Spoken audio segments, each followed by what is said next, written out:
Hey guys, I just got back from getting the mail and it's raining and it was cold. Like it's in the 70s outside, but you know, getting all the sweat. It was cold. But it is I don't know what day it is, the 11th. And we are here for another episode of Vlogmas and I got a donation to the channel and didn't realize it. So thank you, Patty Reeds, who donated. And I feel so bad because when I was on vacation, I wasn't checking my email, so I didn't know that anybody had donated. And so it's been days and I have not said thank you. So I felt so bad because I was just going through my email last night because there were like 800 emails. So thank you so much to Patty. I always love to see your comments on my videos. I know we have very similar reading taste, so I'm always excited to see what you have to say, and your comments are always so thoughtful, and that's something that I really look for.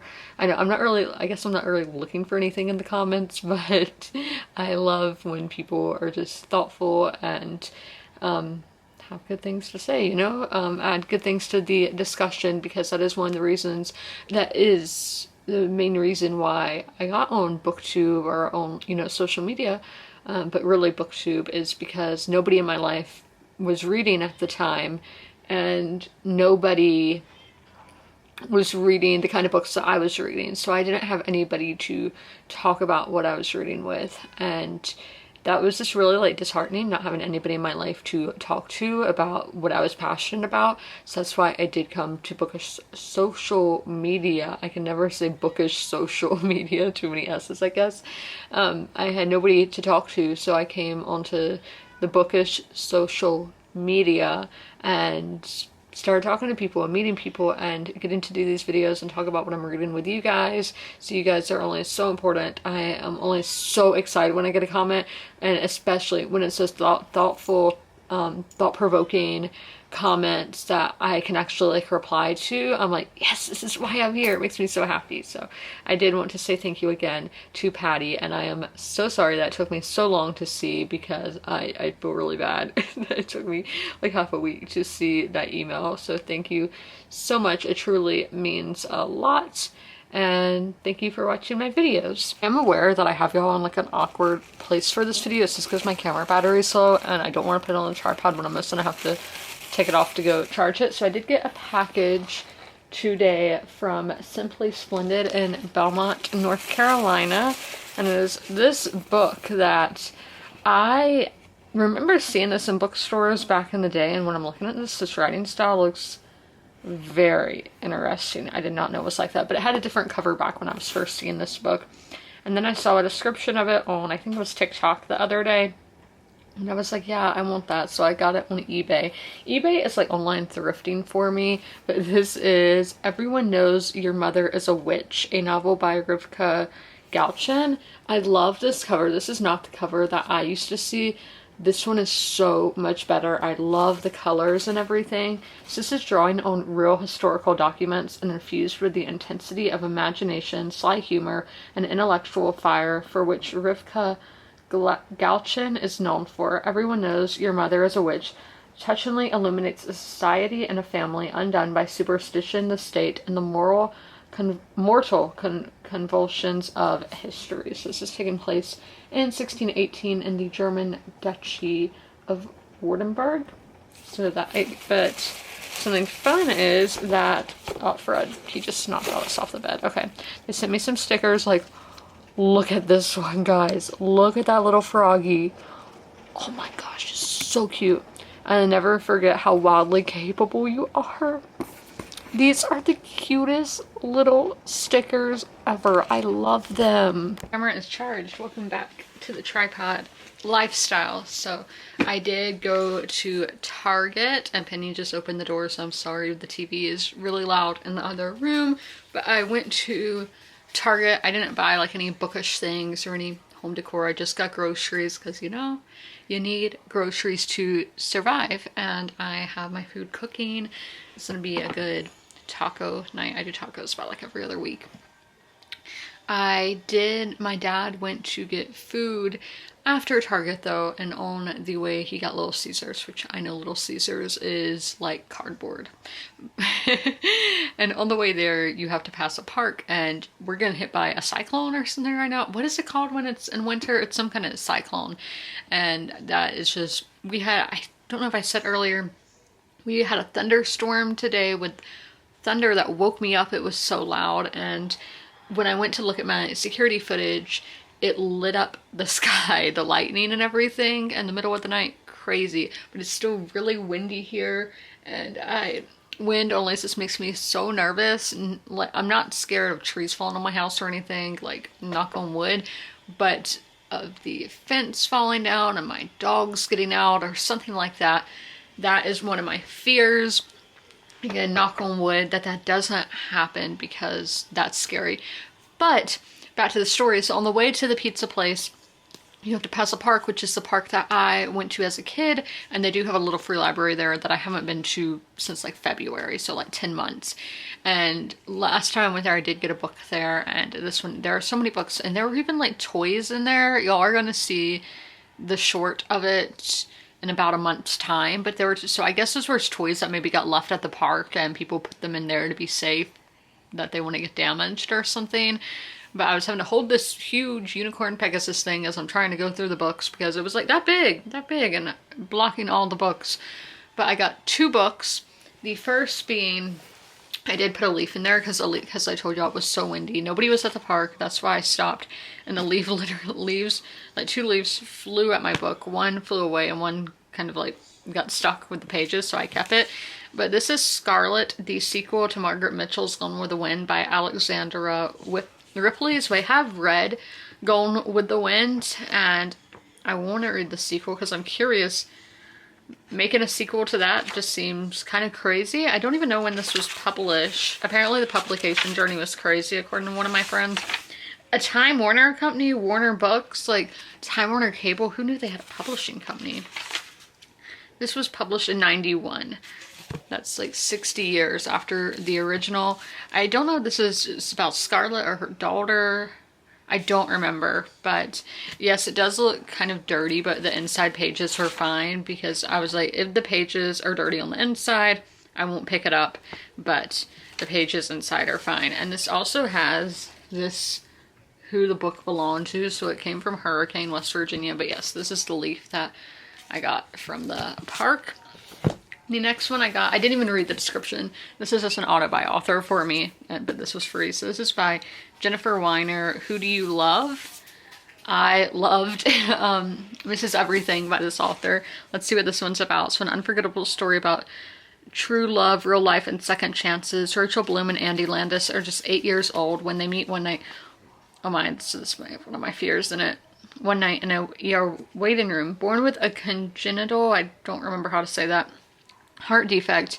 Rachel is a veteran of hospital. She's intrigued by the boy who shows up alone with a broken arm. He tells her his name. She tells him a story. After Andy's taken back to the doctor and Rachel is sent back to her bed, they think they'll never see each other again. A sweeping, warm-hearted, intimate tale, Who Do You Love, is an extraordinary novel about the passage of time, the way people change and change each other, and how the measure of a life is who you love. And ooh, this one does have damage inside. I just noticed it. It looks like only on these 2 pages right here. I don't want to touch it because what if it's mold? Okay, I'm seeing this. Only just those 2 pages that have that. When was this book published? I'm going to say the 2000s, but the price is $27, which is a lot for a hardback. 2015. Expensive.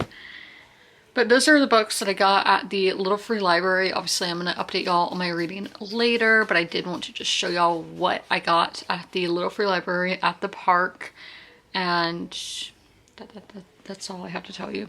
It's time to update y'all on the Very Secret Society of Irregular Witches. Also, I want to show y'all, this is what I did with the stickers that I got earlier. So I read 88 pages today. I'm reading a little bit more every day in this book. Yesterday it was 87 pages. But I am about 80% of the way into this, so I am on track to finish the book tomorrow. I'm currently on chapter 23, page 251.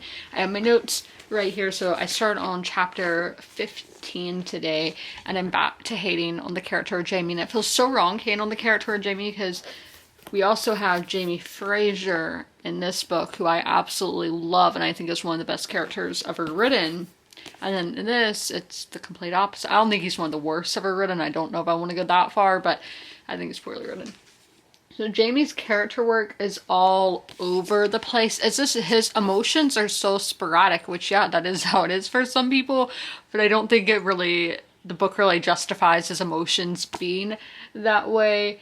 I think that the author doesn't really know what to do with the character of Jamie. I think the author just wanted to have romance in this book and have him be grumpy for the sake of being grumpy, have him be an arrival for enemies to lovers. That it's all unnecessary. I think this would have been such a cute story of just having Mika teaching the girls how to use their magic, how to come to terms with their magic. I don't think the romance was necessary, but Berkeley is usually a romance publisher and everything. I think this is supposed to be a romance book, but it needed some more building, and we will talk more about that. Then a theory. I agreed with Jamie on something in chapter 17 on why Primrose is the way that she is, why she does a certain thing. Can you talk more about that? And then another theory, and we had a discussion in the book about kindness and niceness are not the same thing. I had never thought of this before I read this book, but it's so true. And we always hear people, even I say, treat people with kindness, but you really have to think niceness is really just pleasantries in a way. And there was a section today that my friend highlighted about how sometimes when things start to go bad, that niceness evaporates. It goes away. When kindness is really something deeper. I think kindness is if you are a good person, and just saying treat people with kindness, people aren't really thinking about the depth of saying something like that and really living by those words. So they say that Jamie is kind but not nice, and I do think that's true. I think he can be rude. I said he was an ASS, an ass, in the last vlog, but I do not necessarily think he is a bad person deep down. I think there are layers to him, but the author is really just going at the surface level with that. Next we have A Witch Close By, and who I thought it might be. And this chapter that we had, where it really was emphasizing on the romance, this book would benefit so much more if we had Jamie's perspective. It would add so much more to the story. Yes, we do have his perspective at a few instances, but I think it should have been alternating chapters, one being Mika, one being Jamie, back and forth. It would have just added more feeling to the romance, more of a chemistry, a chemical connection, if you want to say that. There just could have been so much more. If I cared more about the characters, if they were developed more, I would care more about the story overall. And then on page 242, we finally have the title of the book mentioned. I always like to make note of that. But yes, this is just overall lacking depth. I like a lot of this stuff, but I think the author needed to explore more of it. This is the first book in the series. I don't know if it's going to be like a typical romance series where it's following a different couple every time, because if that's the case, then I don't see it improving. But if it's with these same characters every time, I see it improving. Another thing that my friend pointed out in the book club is that he kind of forgot that the story is about Mika going to teach these girls magic, have lessons for them, because it got so focused on the romance in the third quarter. But this book's not doing a whole lot for me. I have felt kind of angry reading it today and talking about it, but I think that's just me where I am in the month. The Luto phase that we talk about all the time. I think it's that. Now that I found out what that is, I am like, yeah, I can definitely see when that's happening. I'm pretty sure that's happening for me right now. I'm not sure. I'm not 100%. But it's irrelevant. And I know we're not supposed to talk about those things online anymore, but keeping it real with y'all. I'm going to be ending the vlog here.